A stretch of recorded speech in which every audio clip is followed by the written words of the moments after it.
Ça va commencer dans 3, 2, 1. Binge audio.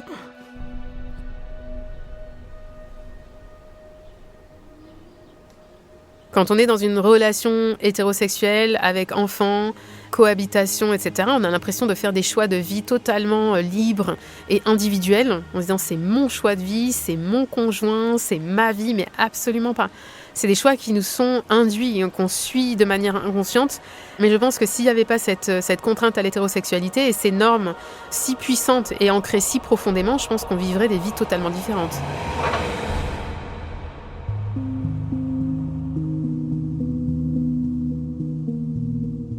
Comme nous toutes et tous, Rio a grandi dans une société, une culture hétérosexuelle. Pose tes mains sur moi, Jack. Je sais pas comment je vais faire si je peux pas te voir chaque jour. 3 petits mots et je suis à toi. Sophie, je suis amoureux.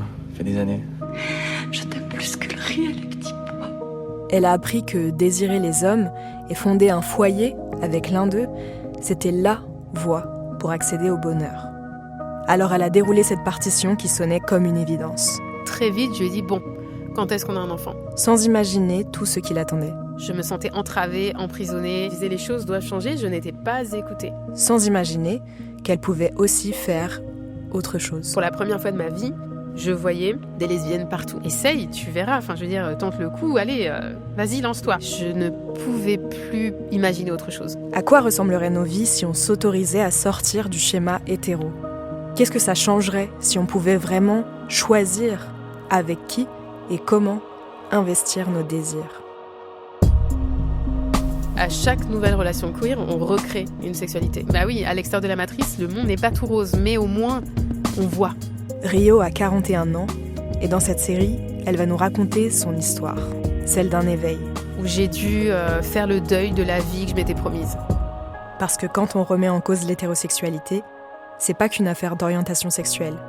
C'est un bouleversement existentiel. Je me disais, ça y est, mais toute cette vie, toute cette façade, je vais devoir la détruire pour laisser autre chose émerger. Quand je me sépare de lui, la prochaine personne, je veux que ce soit une femme. Ses liens avec les autres, sa perception d'elle-même, ses choix de vie, sa façon de voir le monde. Pour Rio, tout a changé grâce à une question. Ça martelait mon cerveau. Est-ce que je suis lesbienne ? Est-ce que je suis lesbienne ? Est-ce que je suis lesbienne ? Mais je suis lesbienne en fait. Est-ce que je suis lesbienne ? Suis-je lesbienne ? Un documentaire de Rio Indigo et Naomi Titi, réalisé par Paul Berthiaud. L'oracle m'a prédit autrefois que celui dont je tomberais amoureuse, cet homme serait l'élu de l'espèce humaine. Épisode 1. On ne naît pas hétéro. Je suis née dans les années 80. J'ai grandi en région parisienne. Je viens d'une famille hétérosexuelle et nucléaire avec 2 sœurs et une demi-sœur qui était la première fille de mon père, ma mère et mon père. Donc j'étais une enfant très intense. Mes relations, que ce soit mes amitiés, étaient aussi très intenses, passionnelles en fait. J'avais des amitiés passionnelles. Mais aussi, donc j'étais assez exclusive dans mes amitiés. Je voulais garder mes amis juste pour moi. J'étais très jalouse.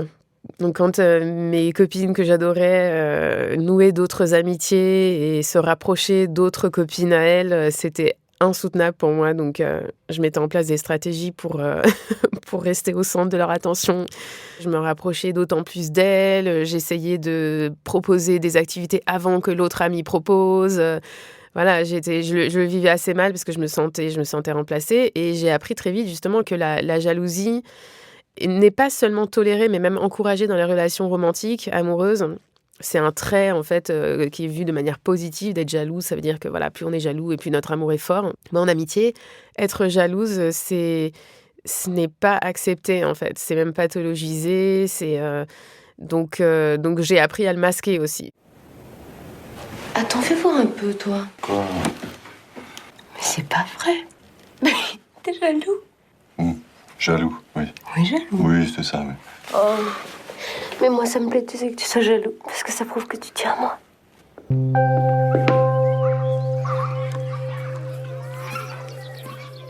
Claire, en fait, c'est une amie que j'ai rencontrée. Donc, on se connaissait depuis la maternelle, on était dans la même école, mais on s'était jamais liés d'amitié. On était plutôt neutres vis-à-vis l'une de l'autre. Et surtout parce que, en fait, Claire, quand on était en maternelle et en primaire, elle avait un côté, alors comme on disait à l'époque, un côté garçon manqué. La question qu'on lui posait tout le temps, c'est t'es une fille ou un garçon, t'es une fille ou un garçon. Et elle aimait bien laisser planer le doute en disant je sais pas. Et elle ne rétablissait jamais la vérité entre guillemets, puisque pour elle, je pense que c'était pas important. Du coup, elle jouait beaucoup avec les garçons et moi, à cette époque-là, j'étais vraiment socialisée avec les filles. Voilà, on était dans nos camps.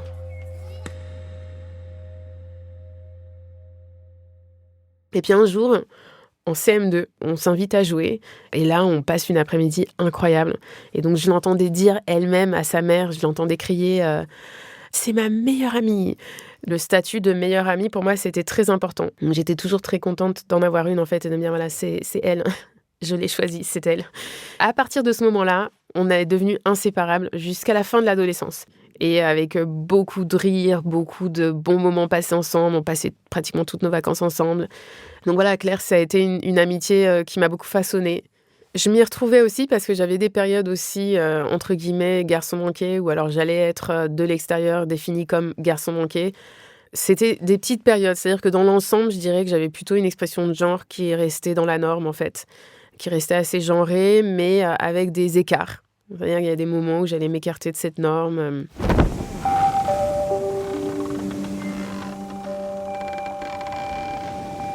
C'est une photo J'étais partie en voile avec mon père. Donc mon père est skipper.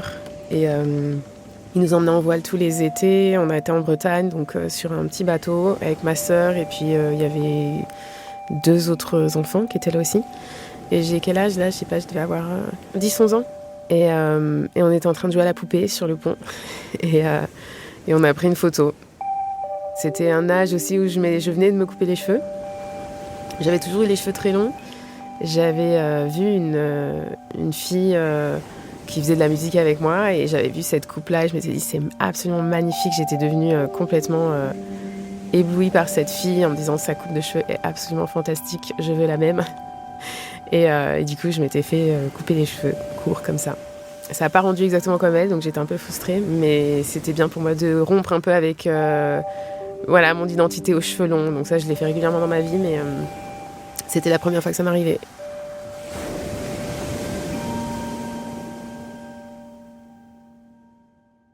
Donc voilà, j'ai des cheveux bouclés, mais des boucles souples. Donc des boucles souples, c'est-à-dire que quand j'ai les cheveux longs, ils tombent. Donc ça fait plutôt penser à des cheveux de blanc plutôt que des cheveux de noir. Et en même temps, clairement, il y a peu de blancs qui ont ma texture de cheveux, mais c'est-à-dire que voilà, ils n'ont pas une texture crépue. Et dans ma famille, justement, ça a été valorisé. Puis dans la culture martiniquaise, mes cheveux avaient un rôle. En fait, ils avaient une fonction. C'était pas seulement, voilà, elle a les cheveux longs. Non. Ma grand-mère m'a toujours dit, tes cheveux, c'est ta richesse. Donc, il fallait vraiment que je les mette en avant pour pouvoir avoir une proximité à la blanchité, en fait. C'est-à-dire, donc, pour être perçue plus comme blanche, mes cheveux, fallait les mettre en avant, c'était ce qui allait me définir. Et donc, il y a eu aussi à l'intérieur de ma famille pas mal de racisme par rapport à ça, vis-à-vis de ma sœur qui a donc, elle, les cheveux crépus. Et donc, voilà, donc c'est pour ça que j'ai eu les cheveux longs pendant longtemps. Et je me suis beaucoup identifiée à mes cheveux longs et je mettais des petites robes parce que donc notre mère nous habillait aussi comme ça. Donc, on était aussi genrés à l'époque, je veux dire, dans les années 90.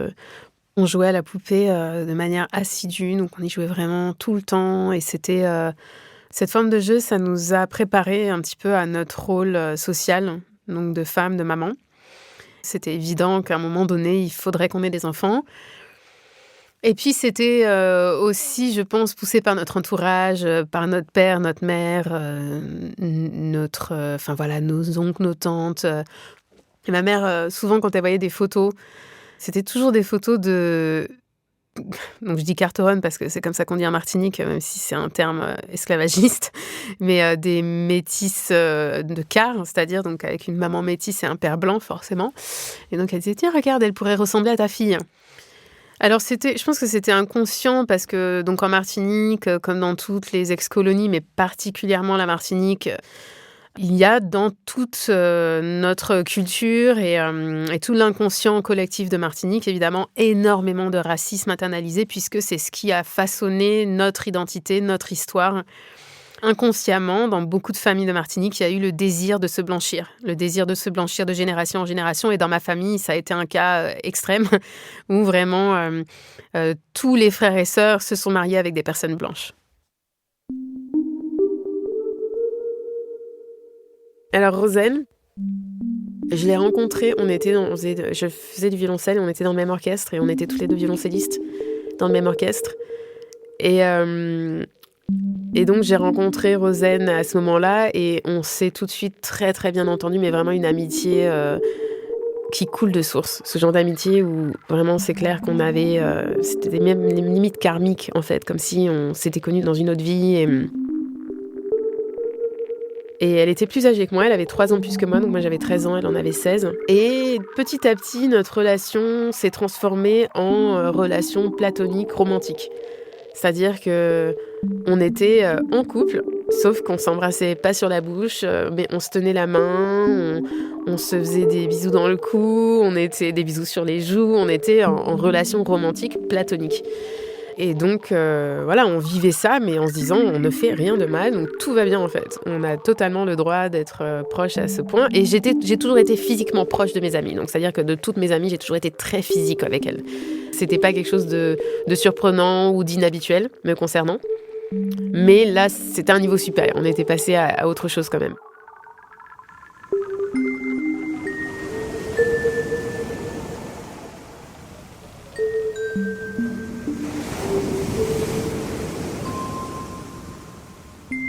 Donc là, encore une fois, on était en bateau.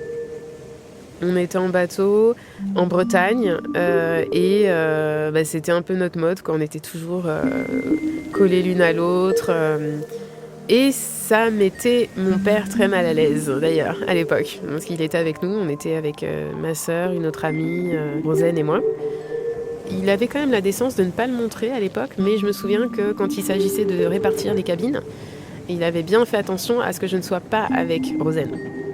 Donc, alors que d'habitude, on était totalement avec nos amis respectifs. C'est-à-dire que ma sœur et moi, on n'était pas du tout dans la même cabine. On partageait avec nos amis respectifs. Mais là, il avait bien fait attention à ce que je ne sois pas dans la même cabine que Rosen. Et qui sait ce qui se serait passé d'ailleurs.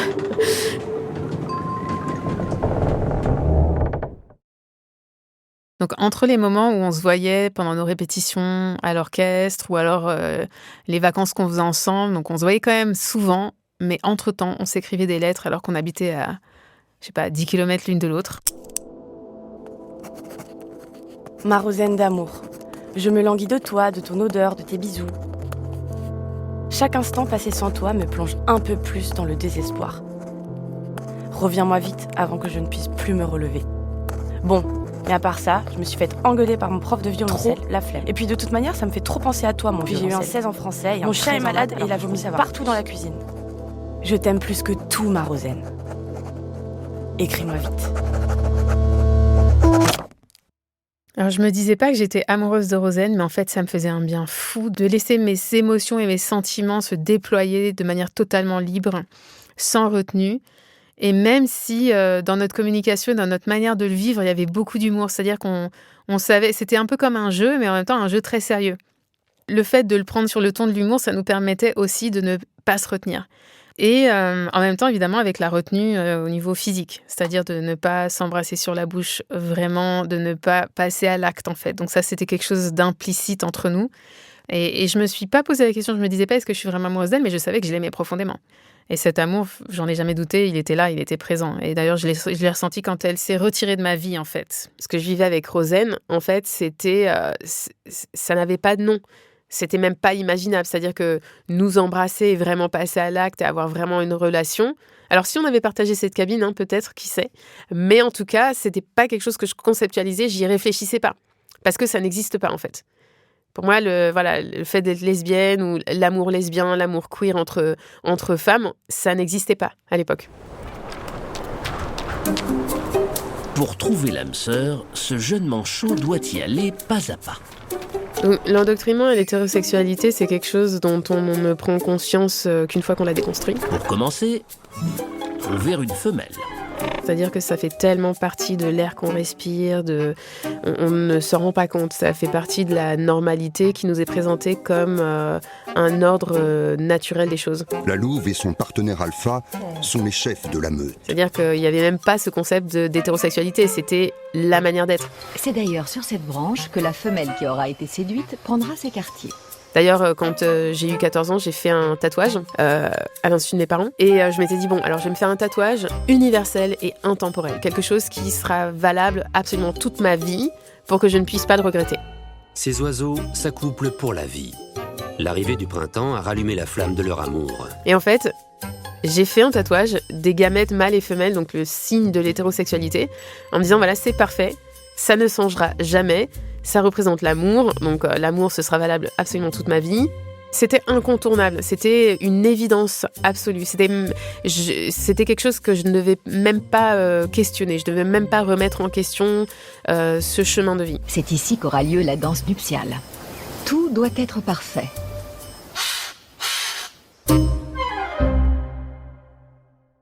Mes relations avec les garçons n'étaient pas du tout... Ça ne coulait pas de source du tout. Je sais même pas par où commencer, parce que vraiment j'en ai eu pas mal. Je les enchaînais en fait. Mais c'était jamais des relations de courte durée. C'était toujours des relations intenses émotionnellement, où il y avait des sentiments, de la passion. Alors je parlerai d'une qui m'a pas mal marquée, donc qui s'appelait Cyril. Et il était donc lui aussi martiniquais et c'était un bad boy, vraiment. C'était un rappeur qui avait arrêté l'école, un peu gangster sur les bords, qui manque énormément de respect aux femmes. Donc voilà, et en même temps que je trouvais magnifiquement beau. Donc il y avait une grande attirance envers lui. Donc ce rapport de force était totalement présent parce que moi je sentais qu'il fallait que je résiste, mais en même temps... J'arrivais pas à résister, donc c'est-à-dire que c'était plutôt moi qui étais en demande de le voir, c'était plutôt moi qui lui téléphonais, donc à l'époque il n'y avait pas de portable, mais donc j'appelais chez lui. Je me rappelle c'est un ressenti surtout, c'est de savoir que il avait la main haute. C'est lui qui contrôlait la communication, c'est lui qui contrôlait nos rapports, c'est lui qui contrôlait en fait, qui contrôlait la proximité entre nous. Lui il avait 16 ans et moi j'en avais... 14, 15. Donc il y avait toujours un rapport de force. Soit je me sentais inférieure, soit je me sentais supérieure à eux. Et c'était des relations qui étaient marquées par quelque chose qui n'était pas du tout naturel pour moi et qui représentait un certain danger. Pas un danger physique forcément, mais un danger en fait de perte de contrôle. Où je sentais que j'allais pouvoir très vite perdre le contrôle et être dominée et ne plus avoir le contrôle sur moi-même et être piétinée en fait. Et je pense que voilà, c'est quelque chose que j'ai intériorisé dans mon enfance, mais aussi avec mon père, qui était un père très dominant, très patriarcal. Voilà, c'était les seuls liens que j'avais avec des hommes en fait. J'avais pas de frères, donc j'avais des cousins, mais que je voyais trop rarement pour que ça impacte vraiment mes relations sur le long terme. Et donc voilà, c'était marqué pas mal par l'anxiété et par moi aussi le désir de dominer du coup. C'était pas du tout possible d'avoir le type de lien que je pouvais avoir avec mes amies filles au même âge. Par exemple, c'était important pour moi de me faire vraiment désirer. Je voulais qu'il soit amoureux en fait.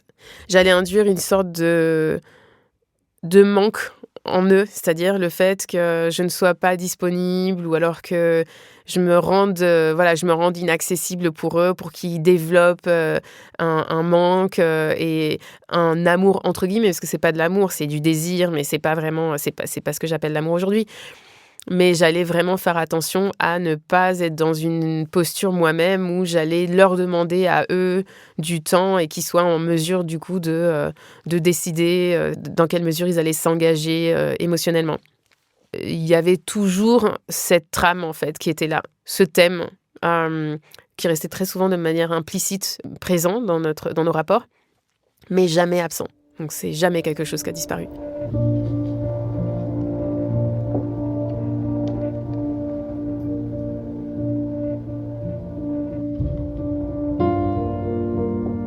L'hétérosexualité nous oblige dès la naissance à nous penser d'abord en tant qu'homme ou femme, plutôt qu'en tant que personne. Juliette Drouard, sortir de l'hétérosexualité et à nouer des relations affectives avec des personnes du sexe dit opposé. L'hétérosexualité nous raconte en effet que toutes les relations qui valent la peine d'être vécues sont des relations avec, mais surtout pour les hommes, nous obligeant ainsi à nous positionner dans cette hiérarchie sociale. Dans ces mises en relation asymétriques et systématiques par et pour les hommes cis-hétérosexuels, les autres sont exploités. Travaux gratuits ou sous-payés, matériels, sexuels, émotionnels, intellectuels au sein de la famille, du couple, de l'entreprise. En prime, évidemment, si vous ne souhaitez pas, ou moins, participer au grand jeu de rôle social homme-femme, aux relations par et pour les hommes, vous serez puni. Violence physique, stigmatisation, précarisation, les outils ne manquent pas. C'est comme cela que nous lisons l'hétérosexualité.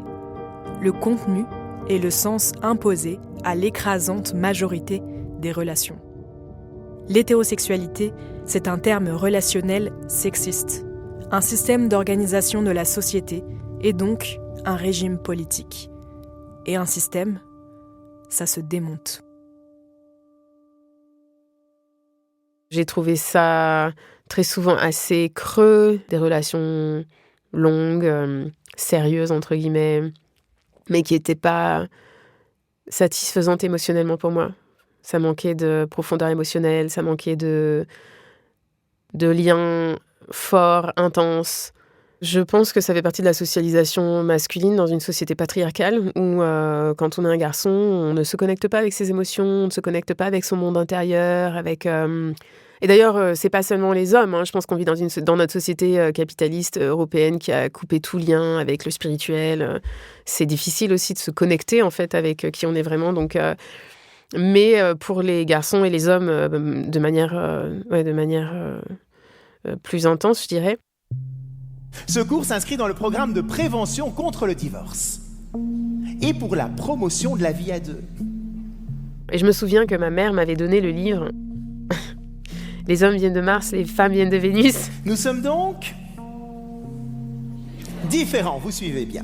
Que j'ai longtemps et beaucoup critiqué dans les livres que j'ai écrits. Mais à l'époque, ce livre m'avait beaucoup plu. Ce livre m'avait éclairé parce que je m'étais dit « mais c'est totalement ça ». Bien sûr, j'avais déjà remarqué quelques différences entre mes femmes. Donc dans son livre, John Gray, en fait, il voit ces différences entre les hommes et les femmes comme quelque chose de, une différence naturelle, même cosmique. Enfin, c'est quelque chose on ne peut pas y échapper puisque c'est dans notre ADN. Elle, quand elle a des problèmes, qu'est-ce qu'elle veut faire ? En parler. Alors que ces différences, elles existent bien, mais elles sont complètement construites socialement, induites et encouragées. Donc c'est pour ça que ça m'a parlé, parce que j'ai vu une certaine vérité. D'ailleurs, ce livre a eu autant de succès parce que les gens se sont reconnus. Nous, tous les hommes, on est une grotte dans laquelle on va se réfugier quand on a des problèmes. Et donc, en voyant ce livre, je me suis dit, mais en même temps, je vois pas comment je vais pouvoir vivre, en fait, avec des hommes. Parce que si la solution pour moi, c'est d'accepter que, de manière naturelle, ils n'ont aucun accès à leurs émotions, qu'ils ont besoin de se retirer dans leur grotte, et que je vais devoir, de manière totalement stoïque, accepter ce manque de connexion et attendre patiemment qu'ils sortent de sa grotte pour daigner me parler et me considérer en tant qu'être humain, ça va être compliqué. Parce que moi, je vais exploser, en fait. Donc, il y a un dragon qui est au-dessus de la grotte. Et les femmes, par amour, qu'est-ce qu'elles font ? Elles prennent un bélier pour enfoncer la porte. Les hommes viennent de Mars, les femmes de Vénus. Adaptation de Paul Devendre. Suite à quoi, je me suis séparée, du coup, de mon copain de l'époque. J'avais 18 ans. Et je me suis dit, non, ça va pas le faire. Donc, je suis partie vivre à Londres. Et d'ailleurs, donc, dans ma colocation, à un moment donné, ma coloc, Camélia, me dit « Oh yes, my girlfriend ». Donc elle commence à parler de sa girlfriend. Et moi, j'ai tout de suite pensé, je me suis dit oh, « Elle est lesbienne ». Donc elle me dit ça, donc j'étais ultra choquée. Parce qu'à l'époque, mais fascinée et en même temps, mais profondément chamboulée. Elle m'a dit ça, je suis montée dans ma chambre et je me suis dit, oh my god, voilà, ma coloc est lesbienne. Elle vit juste à côté de moi, elle est lesbienne. Je sais pas trop quoi en penser, mais alors ça m'a pas laissée indifférente, c'est sûr. Et quand elle m'a dit ça, donc moi j'ai commencé à m'imaginer tout un monde. Je me disais, bon alors sa copine, je veux absolument voir sa copine. Il faut que j'ai jamais eu une lesbienne aussi proche de moi, alors que bien sûr que j'en avais, je le savais juste pas. Ensuite, il s'est avéré qu'elle parlait juste de sa copine fille. Donc là, j'étais très déçue. Et c'est là que je me suis dit, bon, si je suis déçue, c'est bien qu'il y ait quelque chose, en fait. J'étais pas du tout prête à penser à moi, mon attirance, etc. Mais ça a ouvert une petite porte dans mon esprit. Je me suis juste autorisée à penser que oui, les lesbiennes existent, en fait. Elles sont là autour de nous. Donc voilà, et c'est là que je m'autorisais plus à y penser, mais vraiment, ça a été très, très difficile pour moi de sortir de la simple représentation, petite rêverie dans ma tête, à quelque chose de concret. C'était quelque chose qui était là, un petit bout de moi, en fait, qui se surprenait de temps en temps à rêver à ça, mais ça restait totalement hors de portée. C'était quelque chose qui n'était pas du tout accessible. Après, je suis partie vivre à Berlin. Ça a été pour moi une révélation puisque pour la première fois de ma vie, je voyais des lesbiennes partout. Et d'ailleurs, dès que des gens venaient me rendre visite, c'était aussi un des éléments. Donc j'ai dit, donc voilà, là tu as le Berliner Dom, là tu as la Fernsehturm, et ici il y a beaucoup de lesbiennes. Donc je disais toujours ça. Parce que ça faisait partie du paysage de Berlin, quoi. C'était vraiment, voilà, t'as des lesbiennes partout, c'est magnifique. Et moi, je voyais ces lesbiennes et elles me fascinaient. Donc, je les regardais. Dès que j'en voyais, j'étais là, je tournais la tête, je me faisais des torticolis à les regarder marcher. Mais ça restait quand même hors de portée pour moi. C'était pas quelque chose parce que j'en avais pas dans mon entourage direct. Les années passent, je me lie d'amitié avec une fille de ma promo. Donc, on était ensemble en master. Et à un moment donné, elle me dit... Carmen, elle est hyper sexy, elle me plaît trop. Et je la regarde et elle me dit, ouais, non, mais moi je suis bi, hein. J'ai eu aussi une relation, j'étais 1 an avec mon ex, et on était ensemble et tout. Pareil, choc émotionnel. Je sors de cette fête parce qu'on était dans une fête, elle me l'a dit comme ça, en passant, quoi. Je sors de cette fête en étant profondément choquée et à l'époque, j'étais en date avec un mec. J'avais 22 ans et du coup, je me disais, bon, allez, là maintenant, j'ai vraiment envie d'essayer, quoi. Et c'est-à-dire que je me suis dit, quand je me sépare de ce copain avec qui j'étais à l'époque, quand je me sépare de lui, la prochaine personne, je veux que ce soit une femme. Donc je me suis dit ça, vraiment, je me suis posé cet ultimatum. C'était même limite un projet. Je me disais, non, là, vraiment, j'en ai marre des relations hétéros. J'ai vraiment, parce que je sens que ça devient de plus en plus présent dans ma vie, dans mes pensées. Donc, j'ai envie de faire cette expérience.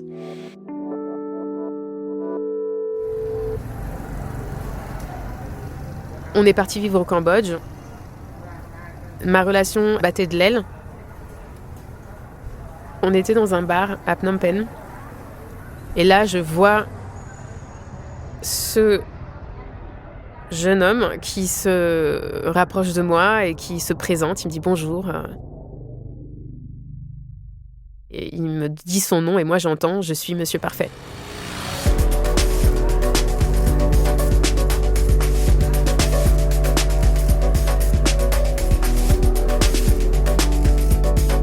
À suivre dans Le Cœur sur la table, un podcast créé par Victoire Tuaillon.